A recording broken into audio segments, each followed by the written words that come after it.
अस्सलाम वालेकुम। दोस्तों, गजा दुनिया का ऐसा इलाका है जहां जुल्म की इंतहा कई सदियों से जारी है। मुसलमानों ने भी मजम्मत के अलावा कुछ नहीं किया, लेकिन पाकिस्तान के सेनेटर मुश्ताक अहमद खान ने ऐसा कदम उठाया है जिससे पाकिस्तानियों का सर फख्र से बुलंद हुआ है। जी हाँ, तुर्की, यूनान और इटली से कश्तियों पर एक मुहिम का आगाज किया गया है जिसका नाम ग्लोबल स्मूथ फ्लोटीला है, लेकिन इसके बारे में बहुत कम बताया जा रहा है। इसलिए इस बात को फैलाना हम सब का फर्ज है ताकि ज्यादा से ज्यादा लोग इन लोगों की हिफाजत के लिए दुआ करें। ग्लोबल स्मूथ फ्लोटीला एक बैनुल-अक़वामी मिशन है जिसका मकसद गजा की पट्टी में मुकीम फ़लस्तीनी अवाम के साथ यकजहती का इजहार करना और इसराइली नाकाबंदियों के बावजूद इन तक बुनियादी इंसानी ज़रूरियात की अशिया पहुँचाना है। ये मिशन मुख्तलिफ ममालिक के अमन कारकुनों, समाजी कारकुन और सहाफ़ियों पर मुश्तमिल है। I am Senator Mushtaq Ahmed Khan from Pakistan. I come from Finland. Indonesia. Turkey. I'm from Italy. Dublin in Ireland. I am here in Tunisia. और इसी काफिले में पाकिस्तान के सेनेटर मुश्ताक अहमद खान भी शामिल हैं, जिन्होंने बहादुरी दिखाते हुए इस मुहिम में हिस्सा लिया है। इस काफिले में हजारों लोग और 40 से ज्यादा कश्तियां शामिल हैं। इस वक्त स्मूथ फ्लोटीला गजा के करीब पहुंच चुका है, जिसे हाई रिस्क जोन कहा जाता है, और इसराइल के बारे में भी कहा जा रहा है कि वो इस काफिले पर हमला कर सकता है। सेनेटर मुश्ताक अहमद खान ने भी अपना आखिरी पैगाम रिकॉर्ड करवा दिया है कि मेरा मोबाइल जैम हो चुका है, मेरा मोबाइल हैक हो चुका है और आप हमारे लिए दुआ करें और हमारे लिए आवाज उठाएं, जिसमें उन्होंने मुसलमानों को गजा और फलस्तीनियों के हक में निकलने की अपील की है। इस वक्त वो इस जगह दाखिल हो चुके हैं जहां मोबाइल फोन भी काम करना छोड़ गए हैं। इन जहाजों में टनों के हिसाब से खाना, अद्वियात और सामान मौजूद है। आपको सुनकर हैरानी होगी, इस काफिले में सिर्फ मुसलमान शामिल नहीं बल्कि गैर मुस्लिम ने भी हिस्सा लिया है। आप यहाँ से भी अंदाजा लगा सकते हैं कि कैसे गजा में इंसानियत का गला घोंटा जा रहा है। इस काफिले ने यहाँ तक पहुँचने के लिए बहुत सी तकलीफों का भी सामना किया है, लेकिन आज इनका असल इम्तिहान शुरू होने वाला है जब इनका सामना इसराइली बहरी जहाजों से होगा। अल्लाह ताला से दुआ है अल्लाह इनकी हिफाजत फरमाए, आमीन। दोस्तों, इसराइल चाहता है कि ये सामान वो खुद गजा में देंगे। जैसा कि आप जानते हैं इसराइल कैसे इमदाद पहुंचाता है। लोगों को इमदाद देने वाली जगह पर बुलाकर बम मार दिया जाता है, क्योंकि ये एक नस्ल कुशी है जो जानबूझकर की जा रही है। ये काफिला इस वक्त 90% फासला तय कर चुका है। इस मिशन को तुर्की बराह रास्त मॉनिटरिंग कर रहा है। पूरी दुनिया के लोगों ने इसमें हिस्सा लिया है। इस काफिले का मुतालबा है कि सामान हमें खुद से तकसीम करने दिया जाए। आधी रात में कई बार ड्रोन की मदद से इन जहाजों पर हमले भी किए गए, जिसमें हलाकत तो नहीं हुई मगर कश्तियों को जरूर नुकसान पहुंचाया गया है। अभी तक इसराइल बराह रास्त इन पर हमला नहीं कर रहा, क्योंकि इन पर हमला 40 ममालिक पर हमलों के मुतरादिफ है। दोस्तों, इस खबर को इतना फैलाया जाए कि पूरी दुनिया की इस पर नजर रहे, जिसकी वजह से इसराइल इन पर हमला नहीं कर पाएगा। अगर इस काफिले की खबर को दबा दिया जाएगा तो इस काफिले को खत्म करना इसराइल के लिए आसान हो जाएगा। और सेनेटर मुश्ताक अहमद खान की भी पूरी दुनिया से यही अपील है, अगर हम जा नहीं सकते तो कम से कम ये काम तो कर सकते हैं और इस जहाद का हिस्सा बन सकते हैं। दोस्तों, गजा के बारे में आज भी बहुत कम लोग जानते हैं। गजा में तारीखी मकामात कौन से थे जिनका बराह रास्त ताल्लुक आप सल्लल्लाहु अलैहि वसल्लम से था, जिसको आज मुकम्मल तौर पर शहीद कर दिया गया है। यहाँ के लोगों की जिंदगी कैसी थी, ये सब कुछ जानेंगे आज की इस वीडियो में। चलिए अब निकलते हैं गजा के एक तारीखी और दिल दहला देने वाले सफर पर। गजा बहीरा रूम के मशरकी किनारे पर वाक़िया एक छोटा सा इलाका है जो 41 किलोमीटर लंबा और 10 किलोमीटर चौड़ा है। इस जंग से पहले तक ये दुनिया के सबसे ज्यादा गुंजान आबाद इलाकों में से एक था। गजा फलस्तीन का एक अहम इलाका है जहाँ 23 लाख मुसलमान रहते थे। इसका कुल रकबा 365 मुरब्बा किलोमीटर है। अगर बात की जाए इसकी डेंसिटी की तो 1 मुरब्बा किलोमीटर में 6500 अफराद रहते थे। गजा को हमेशा नाकाबंदियों में रखा गया है। खास तौर पर यह इलाका 2007 से नाकाबंदियों का शिकार था। इस इलाके में बेरोजगारी 50% के करीब थी, जबकि 80% लोग गुर्बत की लकीर से नीचे जिंदगी गुजारते थे। यहाँ ज्यादातर खानदानों की माहाना आमदनी $200 से $300 के करीब थी। लेकिन इन सब के बावजूद आपको सुनकर हैरानगी होगी, यहाँ के लोग पढ़े लिखे हैं। तालीम हासिल करने की शरह 97% के करीब है। मतलब पूरा गजा ही पढ़ा लिखा है। 600 से ज्यादा स्कूल मौजूद थे और 5 यूनिवर्सिटीज भी थीं। हस्पतालों की तादाद 36 थी, जबकि 150 से ज्यादा क्लिनिक मौजूद थे। इस इलाके को बिजली दिन में सिर्फ 12 घंटे दी जाती थी। गजा की जीडीपी $2.5 मिलियन है। जीडीपी के लिहाज से यहाँ के लोगों की सालाना आमदनी $1000 थी। इस इलाके में इस्तेमाल होने वाली करेंसी न्यू शेकल और इसके अलावा जॉर्डेनियन दिनार, मिस्री पाउंड और यूएस डॉलर शामिल हैं। इस इलाके में लोगों का सबसे ज्यादा काम बहिरा रूम में मछलियां पकड़ना, जैतून की काश्त, किन्नू की काश्त, टेक्सटाइल, फूड प्रोसेसिंग और फर्नीचर जैसे काम शामिल हैं। गजा के लोग मेहमान नवाज और दुनिया के सबसे ज्यादा बहादुर और सब्र रखने वाले लोग कहा जाए तो गलत ना होगा।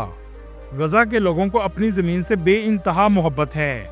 इसी की खातिर हजारों फलस्तीनियों ने अपनी जान का नजराना पेश कर दिया है। यहाँ के लोग पसमानदगी से जिंदगी गुजारने के बावजूद अल्लाह का हमेशा शुक्र अदा करते हैं।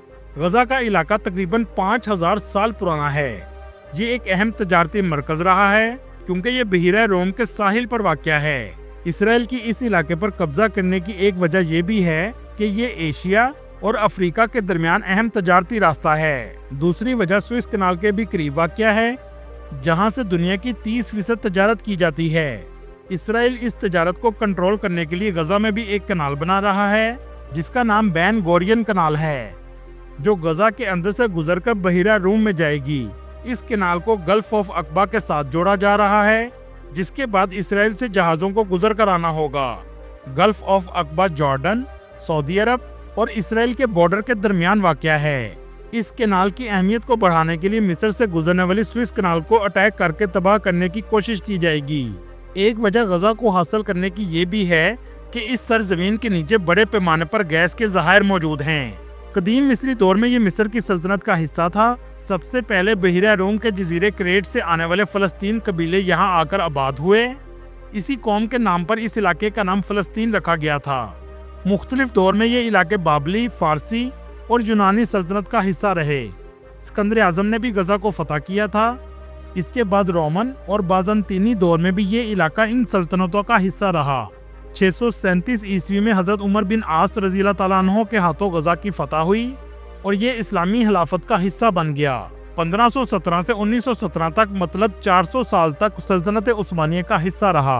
पहली जंग अजीम के बाद बरतानिया ने इस पर कब्जा कर लिया। 1948 में फलस्तीन के 2 हिस्से कर दिए गए, जिसमें एक हिस्सा यहूदियों को दे दिया गया और एक हिस्सा मुसलमानों के पास आ गया, जिसमें गजा का इलाका फलस्तीन में आ गया। 1948 से 1967 तक इस पर मिस्र ने अपना कंट्रोल रखा और 1971 में गजा के इर्द गिर्द दीवार बना दी गई, जिसके बाद ये दुनिया की सबसे बड़ी जेल बन गई। इस दीवार का एक रास्ता मिस्र की तरफ है और दूसरा इसराइल की तरफ। इसके अलावा आप किसी भी जगह से दाखिल नहीं हो सकते। 2006 में हमास ने गजा में इंतखाबात जीते। 2007 में हमास ने गजा का मुकम्मल कंट्रोल संभाल लिया। गजा के इलाके में साफ पानी की किल्लत भी हमेशा से रही है, जबकि इस दीवार के दूसरी तरफ यहूदियों के स्विमिंग पूल भी कभी खाली नहीं हुए। 7 अक्टूबर 2023 के बाद इस इलाके के हालात बद से बदतर होते चले गए हैं। गजा का इलाका तारीख से बड़ा हुआ है। चलें अब आपको दिखाते हैं तबाही से पहले कौन से अहम मकामात गजा में मौजूद थे। इस इलाके का मौसम ज्यादातर खुश्क और गर्म रहता है। सर्दियों में दर्जा हरारत 10 डिग्री तक जाता है। दोस्तों, जैसा कि आप जानते हैं, आप सल्लल्लाहु अलैहि वसल्लम का ताल्लुक बनु हाशिम कबीले से है और आप सल्लल्लाहु अलैहि वसल्लम के परदादा का नाम सैयदना हाशिम बिन अब्दुल मनाफ है। आपका मज़ार भी गजा के इलाके में है। आप 497 ईस्वी में तजारत के गर्ज से गजा के इलाके में गए थे, जहां आपकी वफात हुई और आपको गजा शहर के अल दारिज मोहल्ले में दफन किया गया। ये मज़ार मुसलमानों के लिए बहुत ज़्यादा रूहानी अहमियत रखता है। ये एक वसी मज़ार था जिसका गुंबद दूर से भी नजर आता था। इसका अहाता भी वसी था, जहां बड़ी तादाद में ज़ायरीन आते थे, क्योंकि इनका बराह रास्त ताल्लुक हमारे प्यारे आका नबी करीम सल्लल्लाहु अलैहि वसल्लम से है। लेकिन अफसोस की बात यह है कि 2023 में इसको मुकम्मल तौर पर शहीद कर दिया गया। सैयदना हाशिम का मज़ार ना सिर्फ एक मजहबी मकाम था, बल्कि गजा की पहचान की हैसियत रखता था। आज वो मकाम मलबे का ढेर बन चुका है। गजा की सबसे बड़ी मस्जिद उमरी मस्जिद थी। ये गजा की सबसे कदीम मस्जिद है। इस्लाम आने से पहले ये फ़लस्तीनी मंदिर था। इसके बाद बाज़ंतीनी गिरजा बना اور اسلام آنے کے بعد حضرت عمر رضی اللہ تعالیٰ عنہ کے دور میں اسے مسجد بنا دیا گیا اور اس مسجد کا نام بھی حضرت عمر کے نام سے رکھا گیا ہے۔ فلسطین میں موجود مسجد اقصی کے بعد اس مسجد میں سب سے قدیم لائبریری موجود تھی، لیکن افسوس کی بات یہ ہے کہ اسے بھی 2023 میں شہید کر دیا گیا ہے اور 1400 سالہ اسلامی ورثے کو تباہ کر دیا گیا۔ حضرت امام شافعی رحمۃ اللہ علیہ کا تعلق بھی غزہ سے ہے۔ 767 میں آپ غزہ میں پیدا ہوئے تھے، لیکن آپ کی پرورش مکہ اور مدینہ میں ہوئی تھی۔ دوستو، خان یونس غزہ کی پٹی کا ایک اہم علاقہ ہے جس کو سلطنت عثمانیہ کے دور میں تعمیر کیا گیا تھا۔ یہ مسافروں کے لیے آرام کرنے کی جگہ ہوا کرتی تھی۔ خان یونس کا مطلب ہے یونس کا کارواں سرائے۔ یہ علاقہ فلسطین اسرائیل تنازع کا سب سے اہم مرکز رہا ہے۔ اس علاقے پر بھی ظلم کئی دہائیوں سے جاری ہے، لیکن اس شہر کو بھی مکمل طور پر تباہ کر دیا گیا ہے کیونکہ یہ علاقہ غزہ کی معیشت میں اہم کردار ادا کرتا ہے، جہاں زراعت اور چھوٹے کاروبار عام تھے۔ غزہ شہر کا سب سے قدیم بازار سوق القیصریہ ہے۔ اس بازار میں جا کر آپ یہاں کی ثقافت کو محسوس کر سکتے ہیں۔ بڑی تعداد میں ہر طرف آپ کو دکانیں نظر آئیں گی۔ سب سے زیادہ لوگوں کا رش بھی اسی بازار میں رہتا ہے، لیکن آج اسے بھی بہت زیادہ نقصان پہنچایا گیا ہے۔ اللہ تعالیٰ غزہ اور فلسطین کے مسلمانوں کی مدد فرمائے، آمین۔ دوستو، یہ تھی آج کی ہماری انفارمیٹیو اور دلچسپ ویڈیو۔ آپ کو ویڈیو کیسی لگی کمنٹ میں ضرور بتائیے گا، اور نیا میرے دوستوں سے گزارش ہے ہمارے چینل کو سبسکرائب اور لائک ضرور کیجیے گا۔ اگلی ویڈیو تک اللہ حافظ۔